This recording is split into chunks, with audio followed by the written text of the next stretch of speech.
Thanks, guys.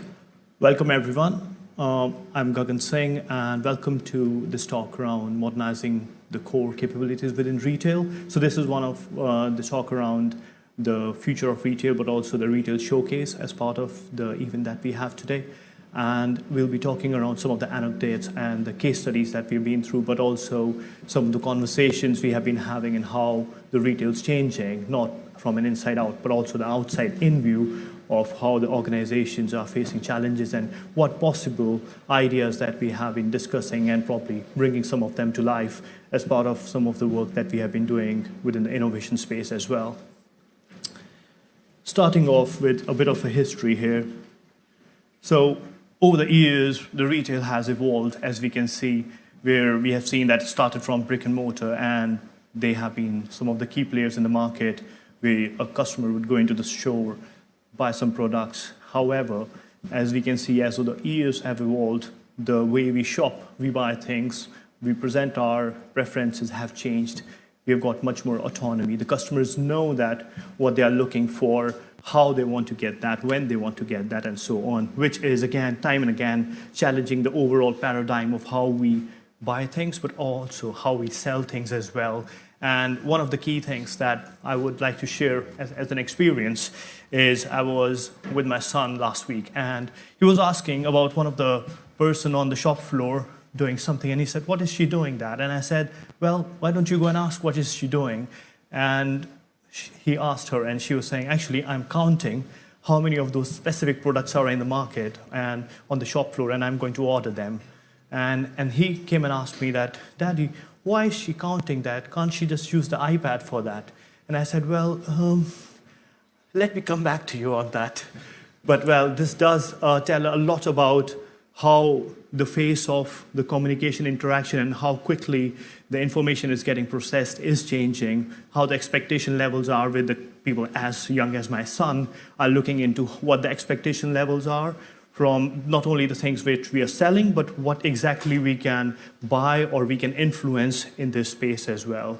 And as you can see, from an initial side of the world, it used to be very, very linear, where the shops have the products that have been sold or have been put in the store, customers would buy it. But now the customers tell the stores or inform the retailers that these are the products, these are the colors, these are the dresses we want to buy through the social media, through the marketplaces, which are again challenging them with the pure play providers as well.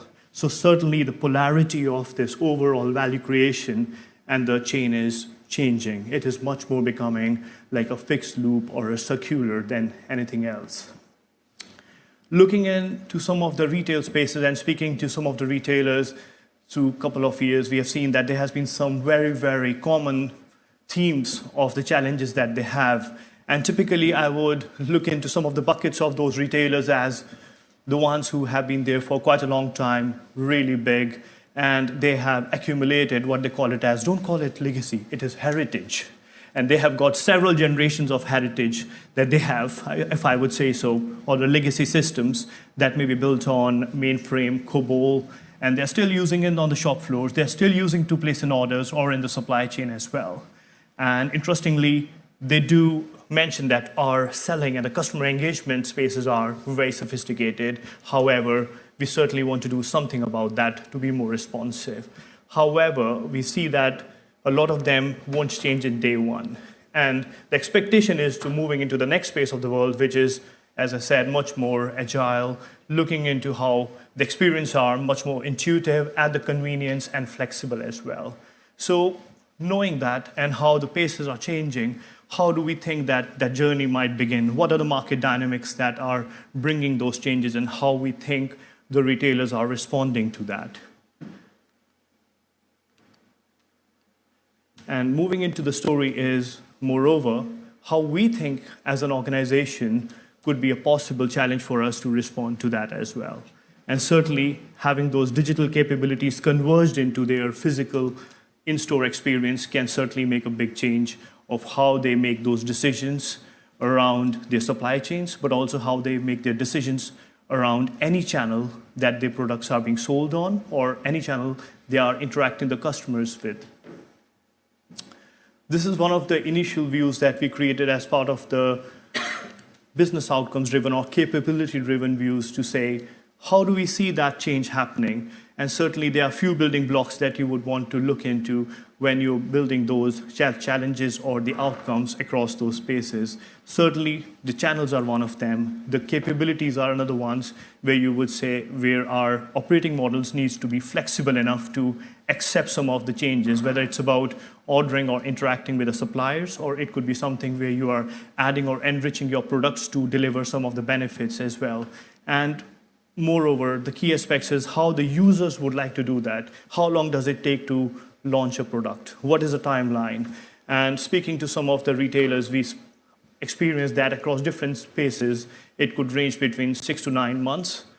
However, still, the information that is available in the shop store would be very different from what is in the digital channel. And that does make a very big difference, as one of them mentioned that our degree of returns are way too big to the ones that are being ordered online. And that really tells a story around the big disparity that you would see in the information that is there. And that is quite entitled around the user experience. So how can we leverage the platforms that we have to make sure that there's a common data view, the information that is being surfaced across different channels is quite consistent, but also making sure that that information keeps evolving by learning more about the products, whether it's through social channels or whether it's through our sales data, or what our users or customers are searching for as well, working with the retail sector and the market unit within that. So what exactly are we trying to do? How are we thinking about solving these challenges or this problem?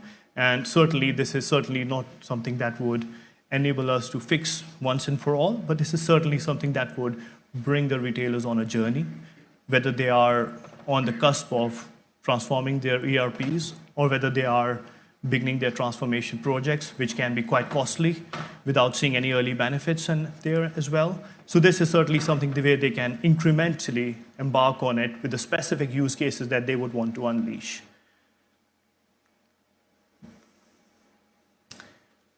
Looking at that, as I said, these are the key use cases we have been looking at, from creating some of the service-led views to say these are some of the services the developments can really accelerate on, which would allow us to bring some of the values on board quicker in time without complicating our core systems, which are already quite complex as it stands today, but also bringing the agility and differentiation of how we deliver some of the values in our upfront systems. Because one of the historical views have been that we have never been investing in our backstream system. There has always been an upstream investment of how our commerce system or our digital marketing systems would work. It's more from a perspective of if we get our core right, it would be able to promote the right information at the right time through the different channels that we are selling. And as we spoke about the stocks, the product data as well, pricing can be another interesting one, where the pricing from a competitor side of things, but also predicting what the price can change during a specific part of a year for a specific product could be keeping us on a front foot than being more reactive. Interestingly, I was speaking to one of the retailer and I asked them about how do you do the price match? And an answer was that we actually go to the till and check the prices, and then we collate if that's the real match that the customer is asking for. Again, that is something that they don't really have a view on, because they would like to go into their ERP to see what price was set in the morning. And that's, again, something that you would want to be more responsive on than setting some of the prices in the background while the merchandisers or buyers are working on. I'd like to pick up one of the examples around the product order management or the purchase order management, as I discussed. And what we have done is we have looked into a use case about how a buyer, especially in the selling space, would want to buy some of the products, and knowing that they interact with the suppliers on an offline basis, they pick up some of the products, and from their intelligence, they try to order them, the quantities, and so on. So looking at that, we can see that these are the core systems that we have. It can be starting from any external system like external 3PL or retail ERP to the selling ones. So how do we think that a specific supply chain would work? And the way we would envisage that to happen is you would certainly go for developing microservices that would help you decouple some of your dependencies. And not really that we don't need these ones. You would want to standardize your core solutions to do the job, what they are good at. So certainly the view is not to replace any ERP, but to make sure that anything that is much more differentiated, which is certainly much more innovative or driven by the data and insights, is built over and above that so that you can manage it in a much more decoupled way. You can be much more responsive by making the changes quicker, faster as well. And looking at this one, from a purchase order perspective, you would look at developing a service which would get a schedule from a partner so that you understand how the specific partner is trying to place an orders for, trying to get an autofill from the sales data that they have from arranged plans as well. And those services would help you request the POs. Now, in each of these services, you're not adding any specific logic into your ERPs. All you're doing is trying to develop a common data view from an ERP, from your maybe analytics engine to understand how much of that product, how many of the colors, specific sizes we should be ordering, and if there are any specific partner preferences that they have as well. And as they send that to the partner, they want to understand how a supplier is going to fulfill them. Is there any disparity on, or the challenges on fulfilling those orders on a given time as well? And once they have set the plan, how can we track the changes so that we are much more responsive in making those decisions without costing ourselves a higher support or operational costs in getting the deliveries in our shops? And finally, when we know when the deliveries are happening, how are we making sure the resources are stacked in the shops or the DCs to respond to some of those deliveries? So as you can see, through the head office, going to the stores, the complete value creation chain is decoupled using the service-led view. So if you have a new delivery mechanism, or if the new milestones are added, you're not changing the core. You're still using the services to add your, or evolve your understanding of what may come in the future as well. And that's how you can keep on evolving these layers while keeping your core systems quite standardized. So that's one of the examples that we have. And as I said, we have been working on some other use cases around the stock movement, the price optimization as well, to see how the buyers, the merchandisers can really work on in tandem with the core systems, but also given the leading edge on some of the services that they can leverage to make some of those insights and decision-making actions as they go along those cycles. I would like to summarize looking at the disruption and the challenges that retailers are experiencing today. Is they certainly need to synchronize their investment across. As I said, historically, there has been a big view of highly investing in the customer-facing services, but there has always been an under-investment on the efficiencies that operational capabilities can bring. And when we say operational capabilities, it's not about taking the IT cost down. It is more about transforming your business processes, how you interact with those systems intelligently to make some of those decisions in a real-time manner than waiting for a batch job to be complete and so on. So that certainly is the view that they would want to move into, because as I said from the beginning, that the supply chain cycle is no longer linear. It is completely led by a feedback loop. Having said that, the view is certainly to simplify and standardize your systems, but also the processes so that we can evolve some of our differentiating capabilities that we are building on. The core capabilities as a differentiator would help us to make our supply chain a profit generation or a margin protection entity in our organization as well, because that's where the support and the operational costs go higher. How are we adapting to the change in the customer needs? Are there specific needs that we think are changing in the next time? Are there different speeds of changes? So developing those services in the modern technologies, given the cloud has so much to offer, as we saw in our last few talks as well, we certainly should be leveraging them and not really honing on the core systems to do.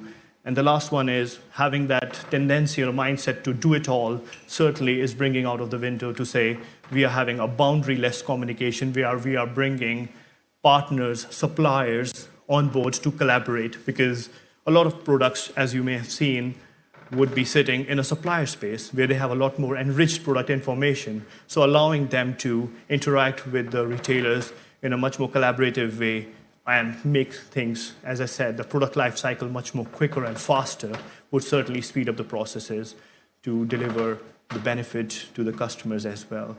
And finally, around the convergence. So having the consistent view would allow us to see how the specific information in the stores converge with the information on the digital channels, as the customers would be able to make much more informed decisions on what possible orders, options they have, how the deliveries can be made, but moreover, the shop staff can tell them that how they can be fulfilled, then looking back into different organizations, but different information that they are having to serve on different channels as well. Thank you so much for listening. Is there any question that I can help?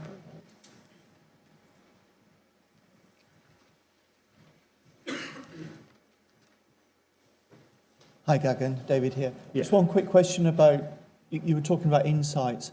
When you were looking at this, did you consider where you could be using artificial intelligence to help drive insights and actions? And where do you think it could be used? Certainly. I mean, there have been a lot of different use cases that we have looked into from the core capabilities perspective or the retail core processes. It can be starting to from the how the customers buy that is their basket size. Their history of buying that could really influence what kind of services we are looking at. But also, if we go back at a shop level, you can start to look at how a specific store performs. What is the size of the order that would leverage them? What is the stock or replan that they should be using? So demand forecasting is quite a good element that you can use to leverage the insights from that based on how you predict what the specific store counting would look like.